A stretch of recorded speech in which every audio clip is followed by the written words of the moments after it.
Bly and Alex return, and it is such a treat to see this matchup played at such a high level. There has been a balance patch since the last time I cast this pair. Oh, that converter looks like a hatch blocker, but we better keep an eye on him in case there's something more to it. We haven't really seen Keiron cheese yet, but I'm sure it's just waiting to develop. Anyway, I'll talk more about the balance patch at the end of the video, but the short of it is, the controversial Aurora got a bit of the nerf bat, at least so far in its role as a detector, whereas the Echo got a bit of a buff as a detector. So I think it's going to assume more of that role. It is indeed a hatch block. Bly's just going to divert. He's picked the lateral third as his preferred location. It's a legit block. Bly is indeed collecting minerals. Whoa, bunch of drones hiding in a corner. You'd think that would be a misclick, but it's Bly, so he could be messing with Alex. Yeah, he sends them back. That was kind of cool. I wonder what the price tag on that little mind game was. Couldn't have been very high, but early money is really critical.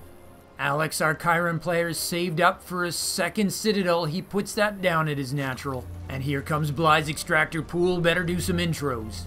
Going for a Christmas theme here. On the 12th day of Christmas, my true love gave to me a partridge in a pear. Bly! Well, now I'm feeling festive. Rudolph the red-nosed reindeer had a very shiny Alex! Yeah, this is not gonna age well when somebody tries to watch this and it's not the holiday season. Anywho, while I'm goofing, Alex puts down his Sanctum, and he runs out of Volt, which looks like it's gonna intercept Bly's Overlord. This'll be a nice pickup. Bly does not want to get caught supply blocked this early. Oh, no, there is a perch he can retreat to. Looks like one of those holographic projectors for space captains, but maybe for one who's like 100 feet tall. I think the Overlord is safe there. I got a little too excited. And while I'm distracted by that, we discover Alex has gone for the Keiron version of an eBay block. He's put down a reliquary. Either that or he's just put down a big giant pool of tapioca pudding. Bly's gonna chase off that converter and transfer some drones over to his natural. So really it's gonna be a double block on Bly's natural. That's pretty annoying. Oh, we're playing on the map Hardwire, by the way. A classic macro map in the new map rotation. Lings go to work on that pudding. And that, my friends, is why I stopped eating tapioca pudding. It's far too volatile for my tastes. Alex knows there's Lings out on the map, so he's gonna hurry up and finish off his wall. He's gonna fill out the middle with an actual reliquary that he hopes to keep. He's got 2 volts as a door guard, but as we've seen, he likes to put a pulsar in there instead.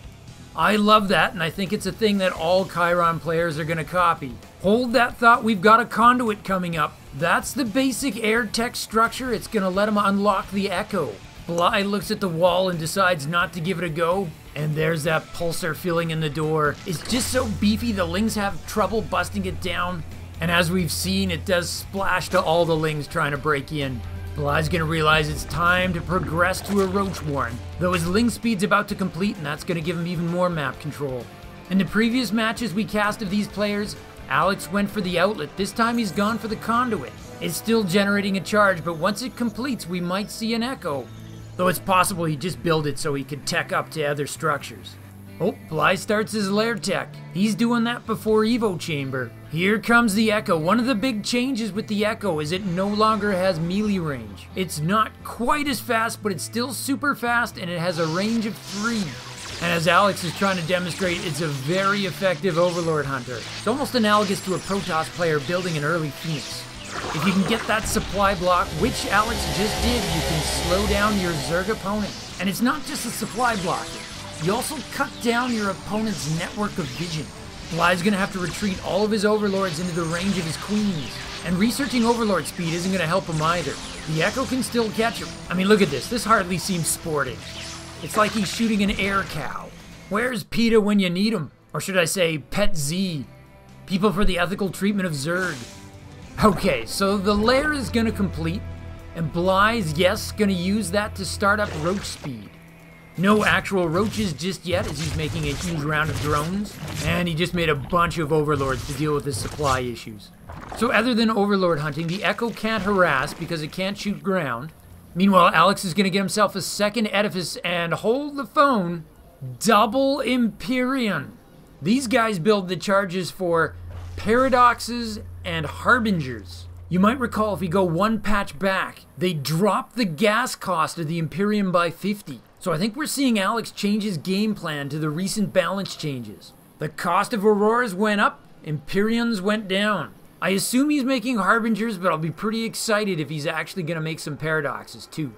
Meanwhile, while Alex is teching, Bly's playing the econ game, taking his fourth. He's also starting to build up his roach count. Not ideal when his opponent's going air, but we've seen Bly do this before. His roaches don't care if you rain death on them from above. They'll just smash your base anyway. So Bly's morphed an Overseer, and he's going to go scouting. If he can avoid the Echo, he should get a pretty good look here. Yes, he's going to see the double Empyrean. I wonder if he's ever played against that before. Probably not. And then look what he's going to see. Double Zenith.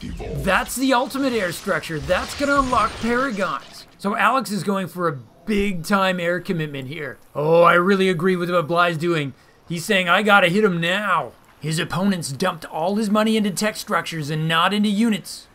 This is potentially a really good read. Especially since once enough of those air units come out, all of those roaches are going to become obsolete. Alex suspects it's coming. He's dropping turrets. Double Harbingers out on the map looking to harass. They're not going to be home to defend. Harbingers can attack air and ground. Their ground shot hits twice, and look how it focuses down those queens.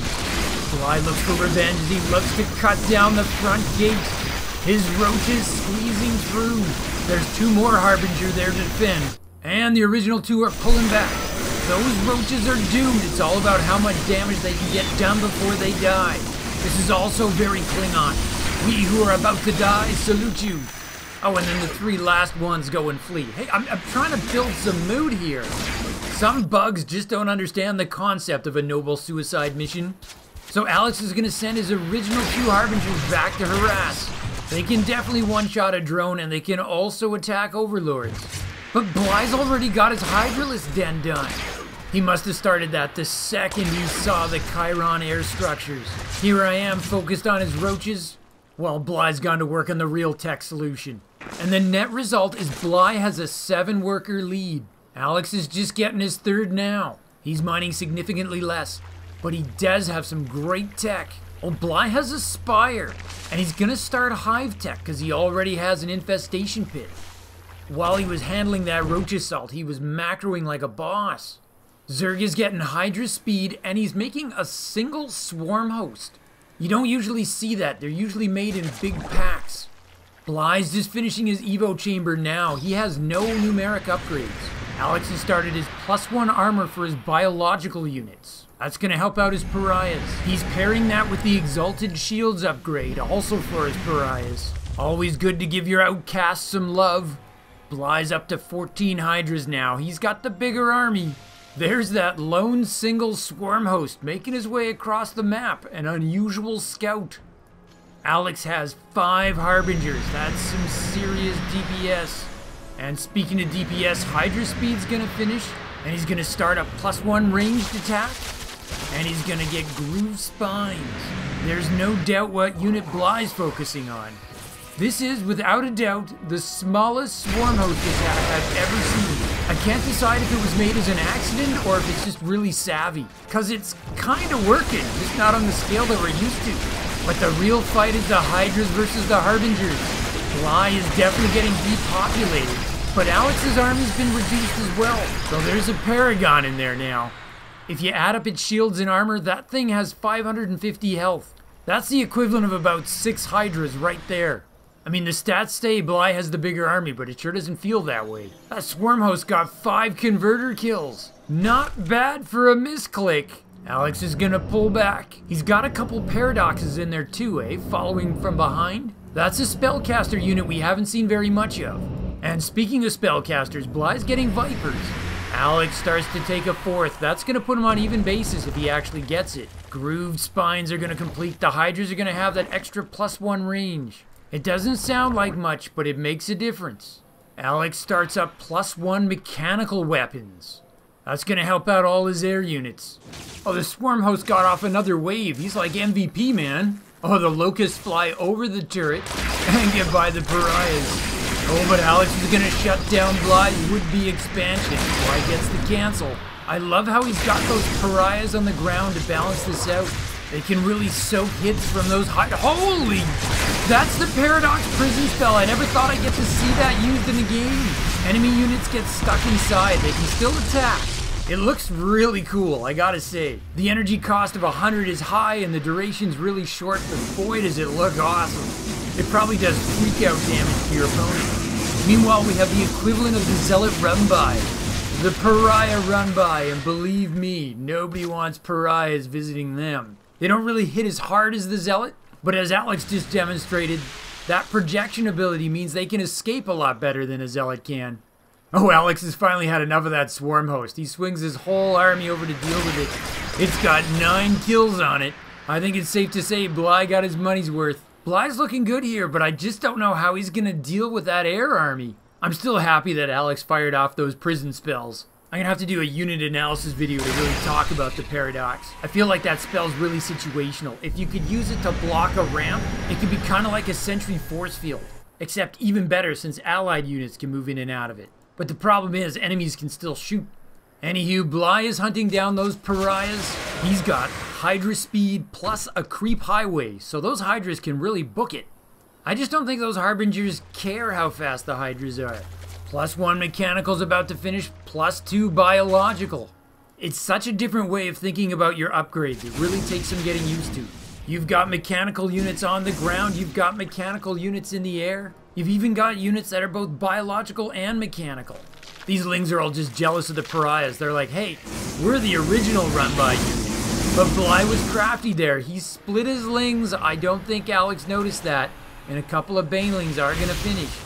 And not coincidentally, baneling speed has finished. 3 converter kills over here, but there are 2 more banelings afoot, and they're rolling. Meanwhile, Alex has the next wave of pariah run-bys. He's got them on the left and on the right. The banelings pick up 4 more kills. Bly orders 32 speedlings. That's gonna max him out. And it's a good choice because he's about to have a bunch of pariahs in his base acting like adepts. Alex splits his forces so he's in 3 locations at once. Bly's APM shoots up to 900. This is a multitasking defense nightmare because it looks like Alex is going to attack with his main force at the same time. This is just nuts. There are hot spots firing up everywhere. Numerically, Bly still has the army, even though it doesn't quite feel that way. Alex has the economic lead. Thanks to the efforts of his axe-wielding pariahs, he's ahead by 10 workers. Well, that stat lasted a whole second. Bly kills 11 workers and builds 5. And in a heartbeat, it's Bly with the army and the economy. But I still love Alex's tech here. I mean, he's got paragons. I mean, he's got nothing to deal with that, but that never seems to bother Bly. He just goes and crushes his opponent's bases anyway. Here come the Harbingers. Oh, more prisons. I don't know if they're doing anything, but they're looking really cool. Oh, fungal growth all over the Harbingers. Parasitic bombs. That's how Bly's gonna do this. He's gonna spellcraft it. The Paragons are badly damaged. Oh, Alex retaliates with an emissary orb. That is the Paragon special ability. That is one big radius blast. Both armies just got wiped out there. Who can get back on their feet first? Bly's making 14 Hydras at a time. Alex has a bit of a bank. Does he have the charges to spend it? He rifles off an order for 4 converters trying to get his economy resuscitated. Oh, Bly just finished researching Neural Parasite. That could be really good against those capital ships. Actually, it would be amazing if he captured a Harbinger and put it into judgment mode. Oh, here's a drone with the worst timing in the world. Wait, you want me to build a hatch next to those axe-wielding maniacs? Corrosive biles in the air, those Harbingers need to move. Last second dodge. Only the Nullifier wasn't able to be so lucky. The octane level on this game really got dialed up a couple minutes ago. Alex is making more Paragons. He knows that emissary orb hit put him back in this game. He might be trying to make more of them. Bly trying to shut down the pariah run-bys. He knows they keep coming down those two sides. He's trying to get control of those lanes. But it's Alex with the projection escape again. The Keiron are trying to rebuild their static defense at that forward base. But that is what Bly is keeping Ravagers on hand for. Bly orders 10 more Lings and essentially maxes out at this point. Alex is buying Paragons as fast as he can get charges and as fast as he can pay for them. Bly has secured an econ lead. Pathogen glands finishing up for the Zerg. It gives every new infestor plus 25 starting energy. Bly is completely maxed out. He knows he should be trading. The last thing he wants is for more Paragons to get shaped in. Corrosive biles raining on that static defense. I love how he's using the steam vents to hide his forces from view. The pariahs project in to close. Bly pulls back to kite them. Parasitic bombs on the Paragons. Emissary orb! Oh, Bly's adapted. He's separating off the targeted Hydra. And somehow even the target Hydra survived. I think he just outran it. Alex's private logging company axes down another hatch. Bly did not get the cancel, but he did avenge it. But then the Keiron are repeating the same stat on the other side of the map. The Zerg suddenly realizes his hatchery's been hacked. I love the pariahs. I'm going to be making bad axe puns for at least a year now. Bly did get the cancel that time, and once again, he's going to wipe out the pariahs. But even still, Alex is steadily climbing up in supply. Still no answer for the Paragons and Harbingers, though the parasitic bombs have been good. But now the Keiron Armada is taking it to the Zerg. The Paradoxes drop more prisons, mostly just to make me happy. Not sure they're doing much, but it's a crowd pleaser. It's a worker massacre. Both players losing over 20 workers. Both players back down to 120 supply. They have just brutalized each other.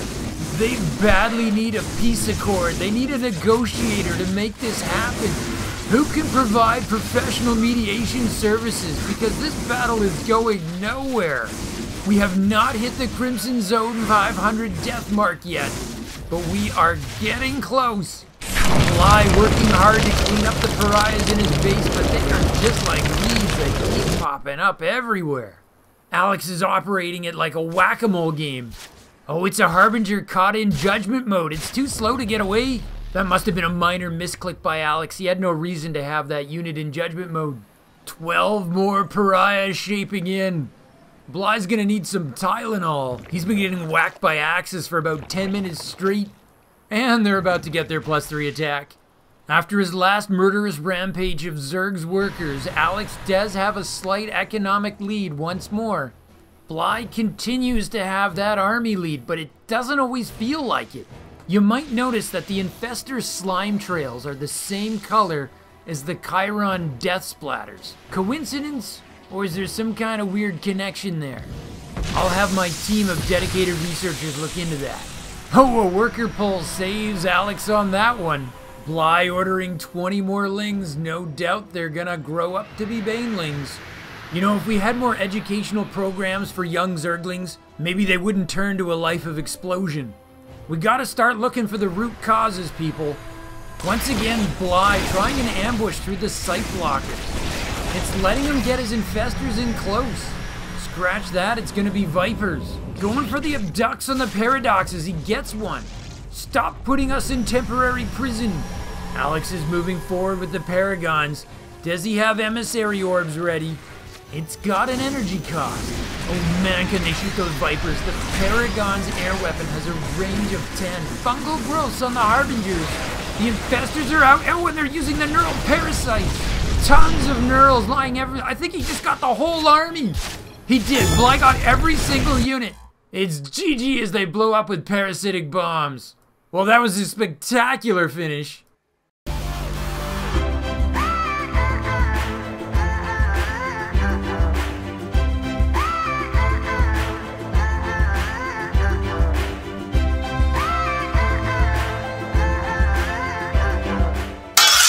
Okay, first things first, we do need to show that big-time Baneling hit at the 16-minute mark.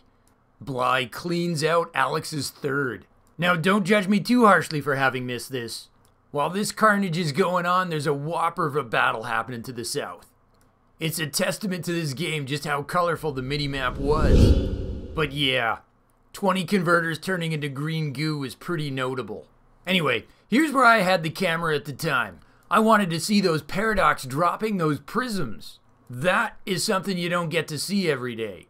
Even better, we're going to show you that zoomed up. And when I do, you're going to see what else I managed to miss. Alex was not just dropping the prisons to hold the hydras at bay. He was doing a high micro combo move. The idea is the prison holds the units in place so they can't escape the emissary orb. This is just a really smart idea. You'll see it actually work on the second prison. Lots of units go in, then the orb's gonna hit and there's not so many units thereafter. The Ravagers barely survive, the Hydras do not. Oh, bonus orb. You'll notice how the orb's target turns red. That's the defender's signal. This is the unit you need to split off. Here we are in slow-mo. So what I really need to do is a separate video analyzing the paradox. But as cool as that unit is, he's gonna have to get in line. That emissary orb is almost as though a battle cruiser had a disruptor blast. But it's not the same.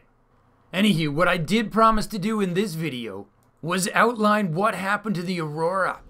Alex seemed to use every air unit the Keiron has except the Aurora.